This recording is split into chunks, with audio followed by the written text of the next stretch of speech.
Welcome to HealthTech Talk. This is where business, healthcare, and technology collide. Our host, Ben Chodor, interviews healthcare innovators and industry titans who are striving to make the world healthier with bleeding-edge human ingenuity. You'll hear it all on HealthTech Talk. Now, here's your host, Ben Chodor. Good morning, good afternoon, good evening, wherever you are. I'm Ben Chodor, and you're listening to HealthTech Talk, broadcasting live from 640 WGST and streaming worldwide on the iHeartRadio network. Yeah, we're streaming everywhere. This is an incredible show we have today. I have three amazing guests, broadcasting live from different conferences. You guys are going to love what we're doing today. I want to give a special shout out because our home station is in Atlanta to Georgia Tech's baseball team. Go get them this weekend. Have a great weekend. And then also, it's all about wearables, all right? We've talked about this over and over again. Everyone is wearing, it's all about health and technology, and that's what this show's about. We want to bring it to you, our listeners, the investing community, the people at home, the consumers, the businessmen. We're going to bring it down to you. I want you to know that you can listen to our archives on iTunes, on YouTube, on Vimeo. We are everywhere. And my first guest joining us from HIMSS. So HIMSS is a huge conference every year, health information conference, and he was on the floor in Chicago for several days. Dave has been doing our weekly health tech tip. You guys might remember him. It's Dave Barnes. For those listening, Dave Barnes is an engineer, an expert in the field of mobile health and digital media and digital health, a consultant for digital strategists and mobile health ecosystem for providers and payers. He's a blogger. He's an all-around good guy, and he's a skydiver, which has nothing to do with why he's an expert in the field. So, Dave, first, how was HIMSS, man? Well, I have to tell you, Ben, I know that you've been to HIMSS before. You've been many times. 7 times, Dave. I've been there 7 times, man. 7 times. Well, in a word, I can say that it's big. It's huge. It's overwhelming. There's a lot going on in the industry right now, and I think that the reason that there's such a buzz, we're in a transition stage. We have some government change coming up. We have some new guidance coming out from government. We have a lot of new companies in this space, and we have some. I think the strategy and the paradigm is shifting on what we're trying to solve for. An engineering professor once said, Ben, always ask the question, what are you trying to solve for? And in this case, I think we're changing what we're trying to solve for in healthcare. So, Dave, let my audience who doesn't know, what does the acronym HIMSS mean? And then tell me, was it worth it? Was it worth a trip to the Windy City? Obviously, the Bears aren't playing. The Bulls aren't playing. You might have seen a Cubs game or a White Sox game, but was it worth the trip? Absolutely, it's worth the trip. Let me go back to the first question. What is HIMSS? HIMSS is an acronym. It's the Healthcare Information and Management Systems Society. They are a nonprofit that was founded, I guess, over 50 years, 1961. And their mantra is quite simple. They're dedicated to the improvement of healthcare through the use of technology. And right now, Ben, we're at a time when there is an abundance, and maybe even some would argue that there's an overabundance of technology to use for that improvement process. Who goes? Anybody, and I'll say any business, because HIMSS is more of a B2B forum, more so than a B2C like the Consumer Electronics Show. So any company who considers themselves a stakeholder in the healthcare ecosystem would go. So, Dave, are we talking my favorite word, the P's, right? So for my audience doesn't know, I'm a big fan of these 4 P's, right? There's providers, payers, physicians, and pharmaceutical companies. So are they all there, Dave? Exactly. And the modern definition, we even throw in another P, which often includes the 5th P, the patient. We've heard the term patient engagement. In the business sense, not the clinical sense, we refer to them as consumers of healthcare, which you're a consumer of healthcare, Ben. I'm a consumer of healthcare. Anyone who consumes healthcare at some point, hopefully later in life, in my golden years, I'll become the biggest consumer, but not now. So, yes. So, Dave, you've been there since Sunday, right? And now it's Saturday, right? We're broadcasting live on Saturday. It's almost a week away from your family. What's the vibe there? Is it crazy? Tell our audience, let them feel what it's like to be at HIMSS. Well, I'll share a little about myself. I've been to Burning Man a few times, and Burning Man, when I got there, was overwhelming. And if you want to compare healthcare, the HIMSS show to, there are thousands, tens of thousands of people all coming together at one place. And it's crazy busy. And again, I'm sure that it's overwhelming for some, because if you come to the show just to wander around, if you come here with no agenda, you'll have a hard time connecting with people. But for me, the vibe for me is I came here with an agenda. I came here with specific people to see, and I go to those meetings, and for that reason, I can say, and I'll put quotes around it, it was a great HIMSS.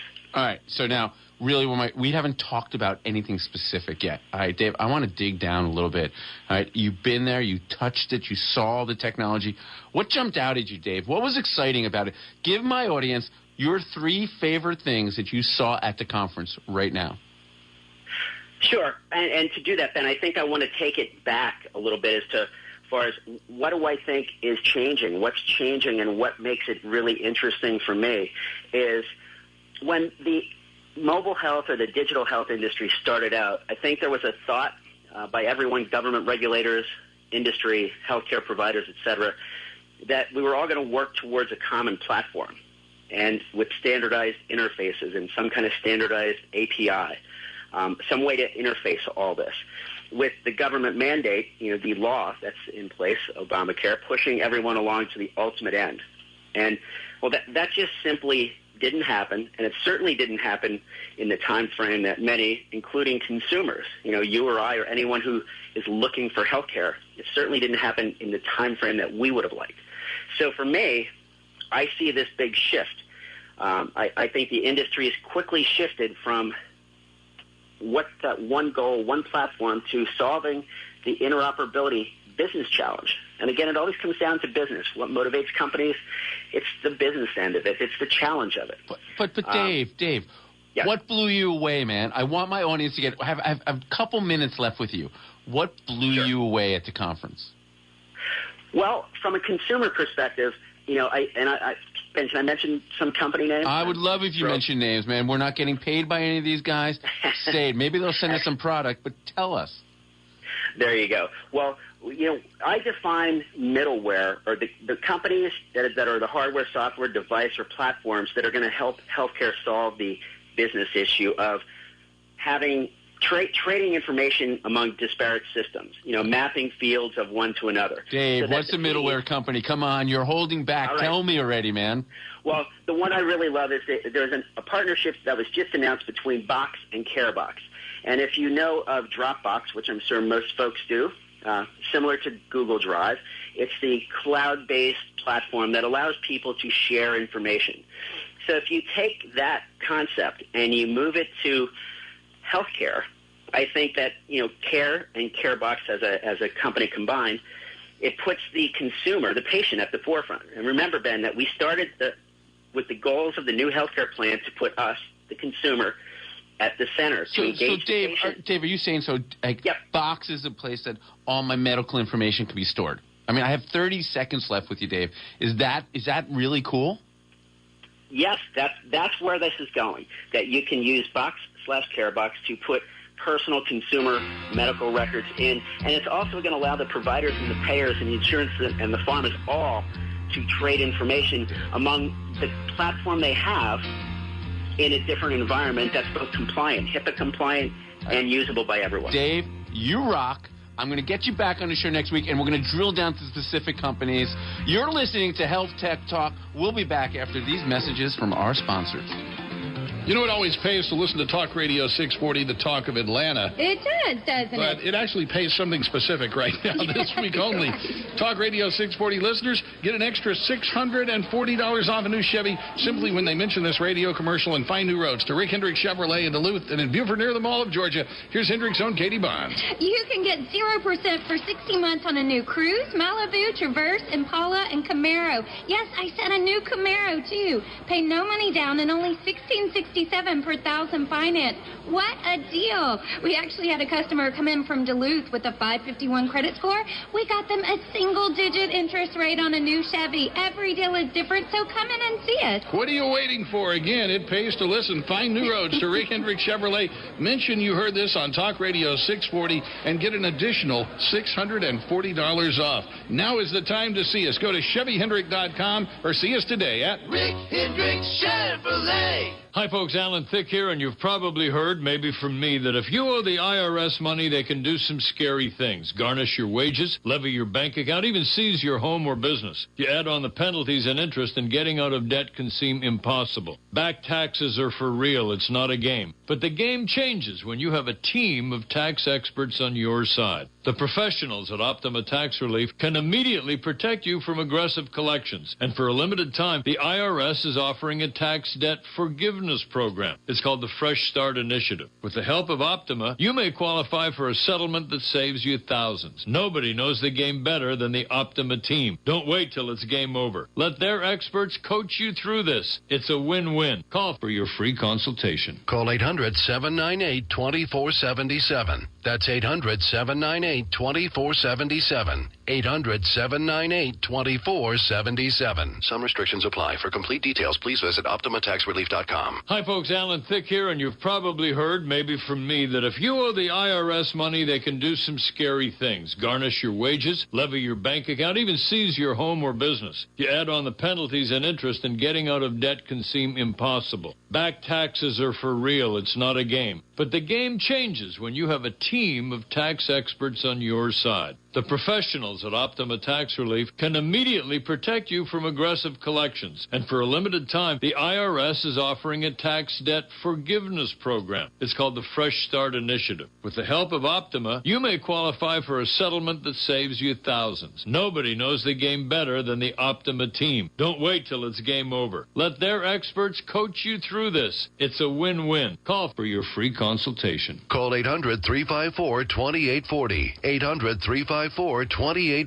800-354-2840. Some restrictions apply. For complete details, please visit OptimaTaxRelief.com. Buying a car can be the worst. Scotty from the Power Morning Show. Unless you're using TrueCar.com, they're helping you save time and money. Two things we all wish we had more of. Helping you to never overpay. Users see an average savings of over $3,200 off MSRP. It's a pretty simple three-step process. First, you go to TrueCar.com and find out what others paid for the same car you're looking for. Second, register at TrueCar.com to see your upfront pricing information and lock in your savings certificate. And third, it's simple. Just print out your certificate and take it to the TrueCar certified dealer for a better, hassle-free car buying experience. Don't buy a car without using TrueCar.com. Talk Radio 640 WGST. Welcome back. And if you're just tuning in, you're listening to Health Tech Talk, broadcasting from iHeartRadio Studios, Atlanta, 640 WGST, and streaming worldwide on the iHeartRadio network. I want to give a special shout-out to Paul, who's in the control room. He's running the show, so if I sound great, it's all because of Paul and his studio, Argot Studios. So thank you, Paul, and everyone. I also want to thank 1-800 Public Relations for all their media support and all their PR support to put the show together. I have a repeat guest from last week, Joe Statter. He's with Evergreen Advisors. He'll tell you a little bit about his company in a second, but he's live also. He was at HIMSS for a week. He's just back from HIMSS. We're going to talk to him a little bit more about HIMSS than our last guest, but more from the investing side and the business side. Joe, welcome to the show. First and foremost, tell our audience a little about who you are and your company. Well, Ben, thanks for having me back on the show. I really appreciate it. And I am the president and managing director of Evergreen Advisors Capital, and we are a middle market financial services company, and we have an investment banking arm that handles capital raising for emerging growth companies. We have active sell-side and buy-side M&A practice within the investment banking division. So we help emerging growth companies access capital, get liquidity through the sale process, or help them grow inorganically by helping them to acquire other companies. We also have a dedicated valuation group, and for earlier stage companies, we have an outsourced CFO practice as well. So those are the three legs to the Evergreen stool. And we typically, as I mentioned, we work with early stage emerging growth companies that would occupy what I would call the lower middle market. So if I'm an early stage growth company, how do we get in touch with you guys?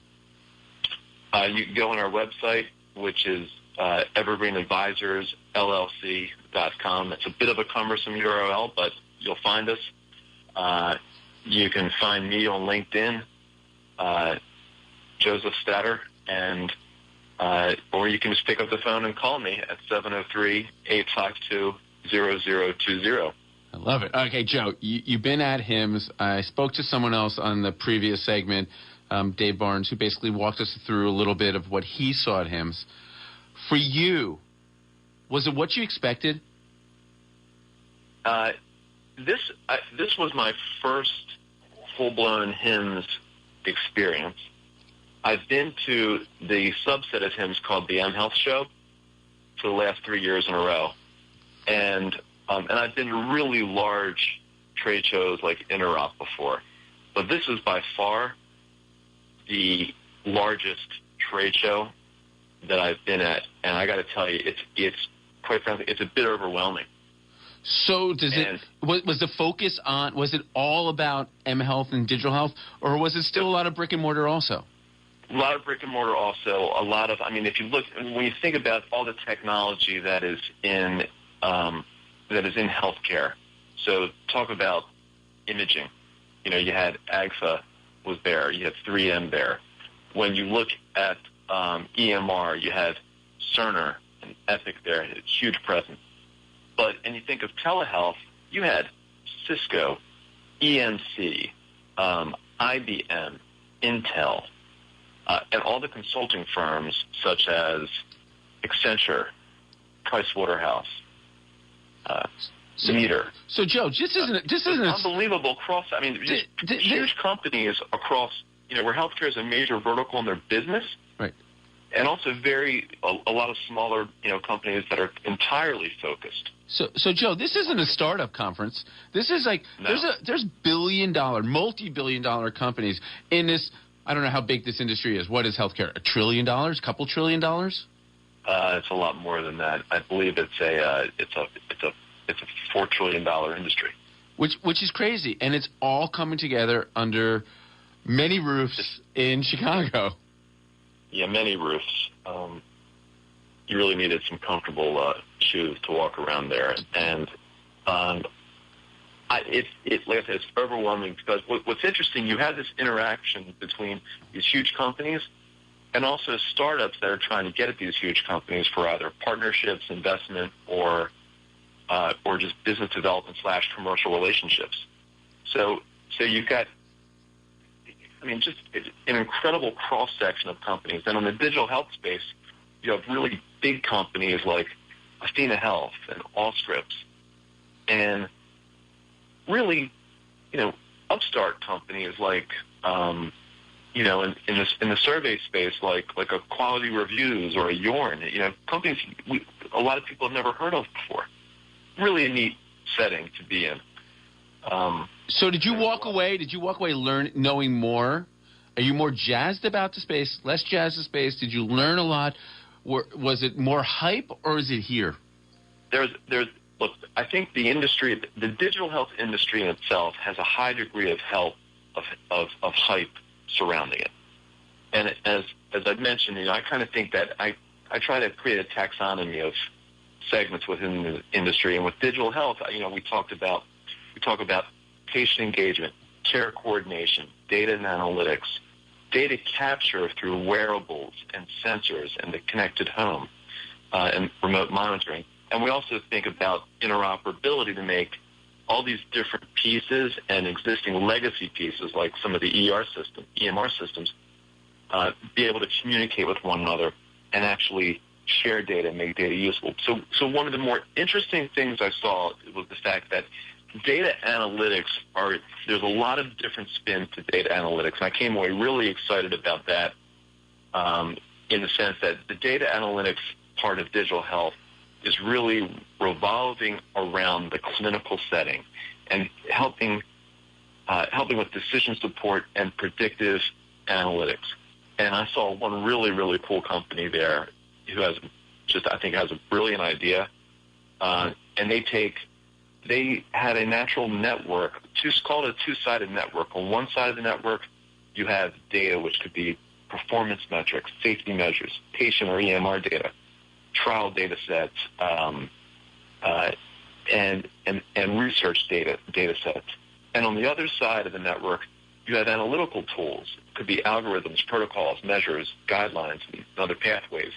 And what they do is they enable another party to come in there and mix and match and purchase for limited use these different data sets and analytical tools to create their own unique information set to solve a specific issue. So whether it's readmissions, whether it's in-hospital morbidity, right, and what leads up to that, and how you can identify root causes and predictive measures to say, Ben Chodor is a patient in bed 157, and if his blood pressure moves and his respiratory rate moves another %, we got to pay really close attention to Ben. I think that's amazing. All right, I want to jump a little bit more into the business side, and then I want to talk about wearables. So Joe, we all know you described what Evergreen does, and I don't want to talk specifically about your company, but in general, do you see the space over the next 6 to 12 to 18 months? Is there going to be a lot of acquisitions? Is it a great time to invest in these companies? Is it too late for a startup company to get into? So our listening audience, if they have an idea, should they put it to bed, or is the time now? Have we hit the tip of the iceberg? I think the taxonomy that I laid out, those 5 areas, I think there might be some consolidation occurring amongst a couple of those sectors, and in particular, but to answer your question directly, then let me get back to it. I think it's a great time to look at this space because healthcare is in a perfect storm where you've got regulatory tailwinds, you've got technology and cost tailwinds, where a lot of technologies have gotten democratized, easier to deploy, and cheaper to deploy. And you also have this other trend, which is extremely meaningful, which was a big theme, I thought, of the show, which was the whole consumerism of healthcare. And it's a very big theme. And the bottom line is when we're going to be paying the levels of deductibles that we are paying as consumers of healthcare, we're going to basically be driving a lot of our decision-making as far as how we utilize the system under the parameters of the regulatory environment. So I think it's a great time if you've got a compelling idea to start a company, because you've got especially in digital health, you have an ecosystem that's maturing and evolving that can actually help you out. So the time's now. So you heard what Joe said. Joe's basically saying if you have an idea, it's not too late. The industry is maturing. It's on fire. It's part of a $4 trillion economy of healthcare. All right, so Joe, we got to jump on wearables. I'm a big wearable guy. Yep. Did anything blow you away, wearables, or is it still just trackers? When are these wearables going to do something? Okay, I think there is, as far as I can see, wearables is all about data capture and tracking. And there's some element of monitoring. I've only got one real example of a wearable therapeutic, right? Which was not at the show. We know about that one, but the preponderance of the wearables I saw was purely, and there's nothing wrong with it. It's great because you're generating a lot of data through these things, which you can use, which you can eventually act upon. But for the most part, the wearables are. It's getting to be a busy space and a little bit of confusion, right? You had Nike get out of it and Under Armour get into it, right? In a big way. So, yeah, I think you're right. We have a lot crazy. of data that's going to be generated. I think it's going to be it's going to be interesting to see how the business models evolve for the wearables and whether they become a lead component or whether they're a bundled follow-on component to other solutions. Joe, you're amazing. You got 10 seconds. Did you learn anything at this show that you didn't know before you went? Yeah, I learned that basically I got a confirmation that data is the new currency in healthcare, period. You heard it here first on Health Tech Talk. I need to take a commercial. Joe, thanks for being on the show. We'll be back after these words from our sponsors. On the road, find us at 640.